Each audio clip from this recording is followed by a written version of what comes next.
It's been a whirlwind few days for crypto. Bitcoin and Ether giving back some of the gains after getting a boost overnight as President Trump expressed support for a U.S. crypto reserve over the weekend. Our next guest is one of Wall Street's most vocal Bitcoin bulls, recently meeting with members of the House Financial Services Committee to discuss what he calls his digital assets framework to help the U.S. become the global crypto leader. Joining us now in a CNBC exclusive is Strategy co-founder, executive chairman Michael Saylor.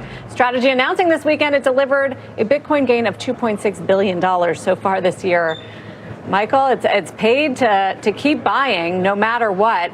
My question is, how much are you involved? Because I know you've met with members of the Trump administration, cabinet, family members, I think the president himself. So are you involved in advising around this strategic crypto reserve?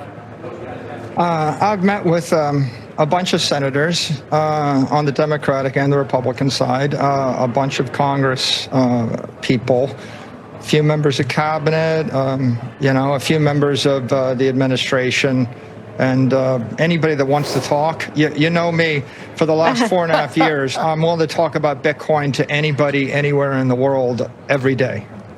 Yes, and we appreciate that, talking to our audience about it. So were you surprised that in the announcement over the weekend, the president mentioned other smaller coins like XRP, Solana, and Cardano, as well as Bitcoin for the strategic crypto fund? I'm not surprised. I mean, I think there's no way to interpret this other than this is bullish for Bitcoin and is bullish for the entire U.S. crypto industry.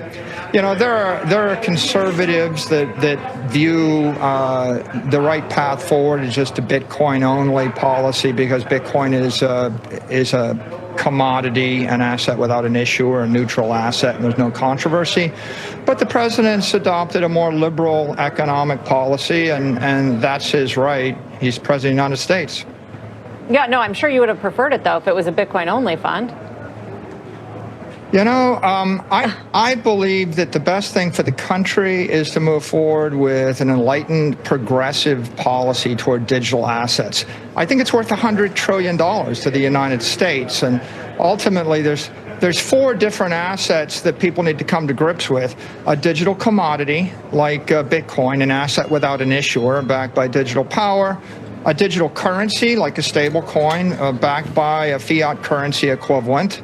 A digital security, an asset with an issuer backed by a stock or a bond so we can tokenize Wall Street.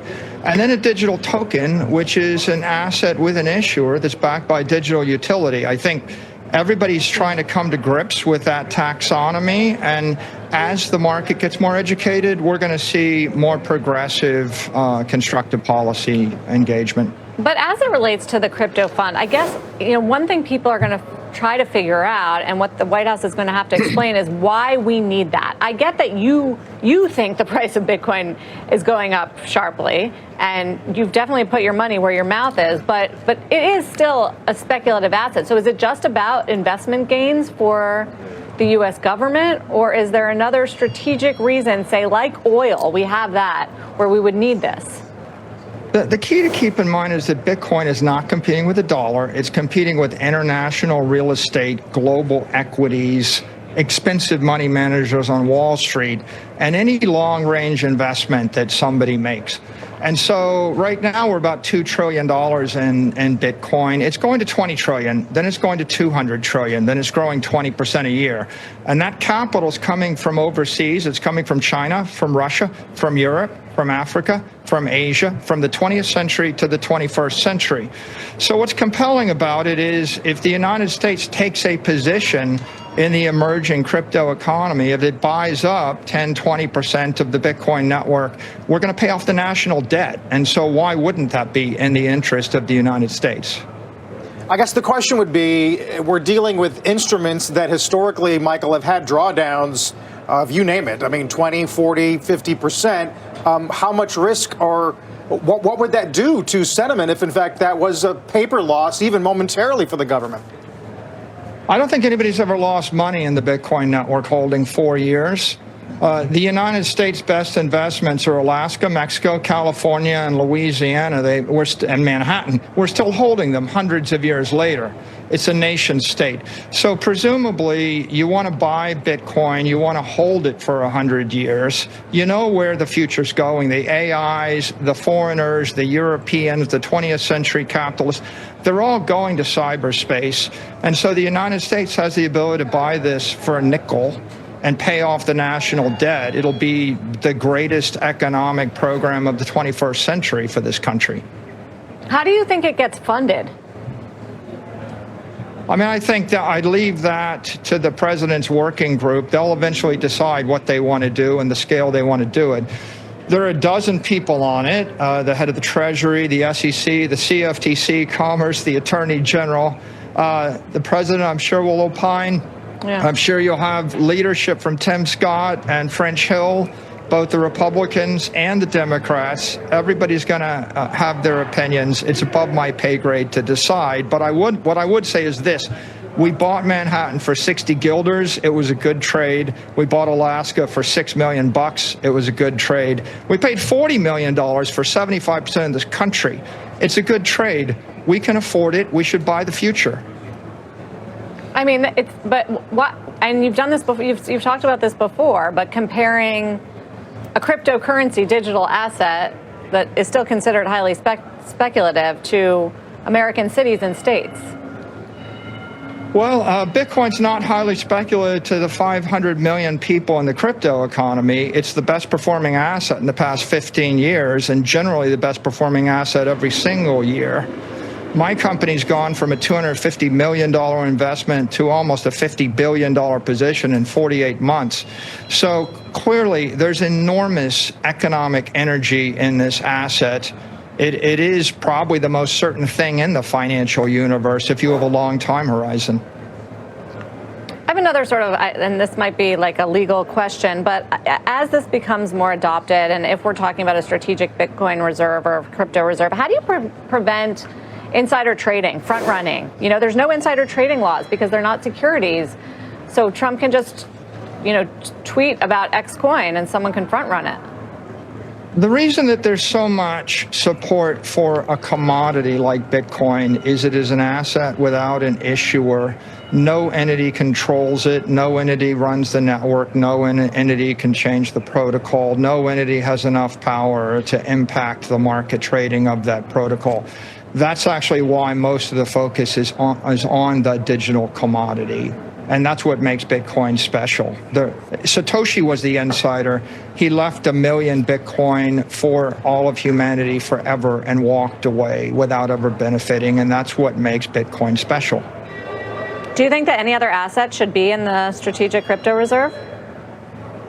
I think if you're looking out over the next 100 years, trying to figure out how do you capitalize a nation state or a country, what you want is a digital commodity.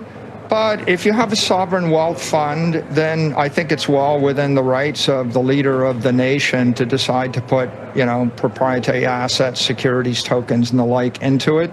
And of course, the decision will eventually be made through a fairly comprehensive political process over the next 6 months. We have till July 22nd when the digital assets framework and recommendations from the executive order are due on the president's desk. It should be interesting to watch what happens between now and then. Well, Michael, we certainly appreciate you coming on to talk us through how you're we're back with an update to a story we first brought you last week on a new private credit ETF. All the rage, of course, is private credit. Bob Pisani has some new details as the SEC says maybe not so fast. Talk to us. Well, not exactly, Scott, but we want to bring you an update on this story we brought you last week. The SPDR SSGA Apollo Public and Private Credit ETF, that's a mouthful, but it launched last Thursday. It allowed retail investors to buy into private credit assets. And late on that day, the SEC sent a letter to the company saying there was, quote, significant remaining outstanding issues, close quote, and listed worries centered on the fund's liquidity, its name, of its use of the name Apollo in the title and its ability to comply with valuation rules. State Street did respond Friday night, saying they would revise the name of the fund as soon as practicable, presumably removing Apollo's name, clarified that the fund's illiquid products will not be exclusively tied to Apollo and that other broker-dealers can provide quotes. And finally, that the fund's net asset value, or NAV, will be calculated on a daily basis. State Street told CNBC they would have no further comments at this time.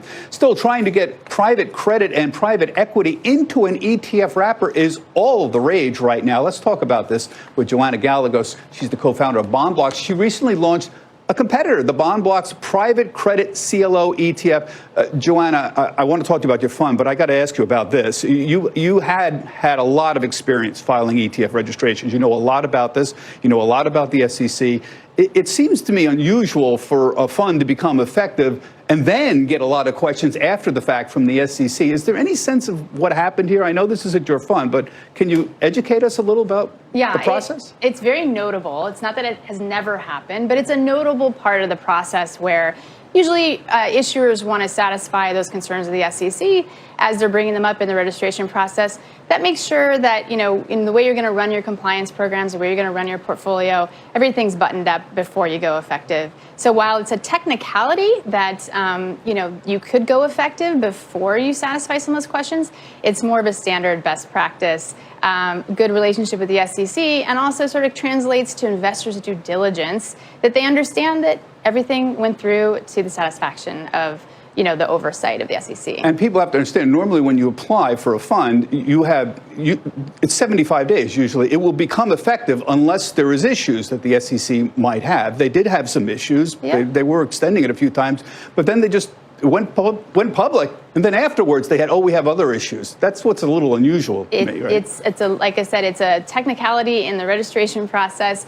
I think that State Street did address those issues the next day. I think this whole part of the registration process and, putting private assets into an ETF, it's really important to satisfy those liquidity and those valuation issues so people understand how it works. Let me talk about your fund. You've got a competitor, Private Credit CLO, Collateralized Loan Obligation ETF. It invests 80% of the assets in private credit, collateralized loan obligations. Just very briefly, how does this work? Why is this a good way to get at private credit? Right. So PCMM holds CLOs, and CLOs are packages of loans to small and mid-sized companies in the United States that happen to be private. These loans are used by these companies to run and operate their businesses every day. In a CLO, you might have about 100 of these loans. PCMM owns 42 CLOs. So this packaging of these private credit loans into the ETF allows investors, in the case of our product PCMM, to have direct exposure to over 4,000 of these loans.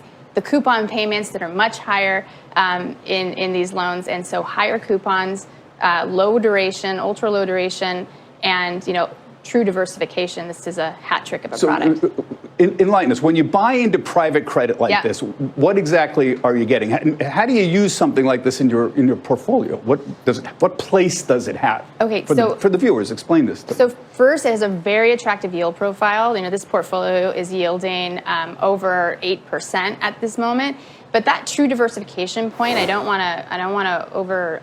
to pause on it, because private assets, like these private credit assets, have no correlation to public markets, either fixed income or equity. So this is a powerful diversification tool that wasn't accessible by investors until PCMM came to market. This portfolio is also 80% private credit exposure. So that's important. In comparison to competitive products, delivering a full portfolio of this exposure is incredible. The higher yields and the low duration also means that it's a low volatility product, and that's what clients are looking for right now. Investors are trying to scramble to get access to private assets. Okay, this is a lot to digest, folks. We're going to have a lot more coming up on the use of private credit and private equity in ETFs. That's coming up on ETF Edge, 1:10 p.m. Eastern Time.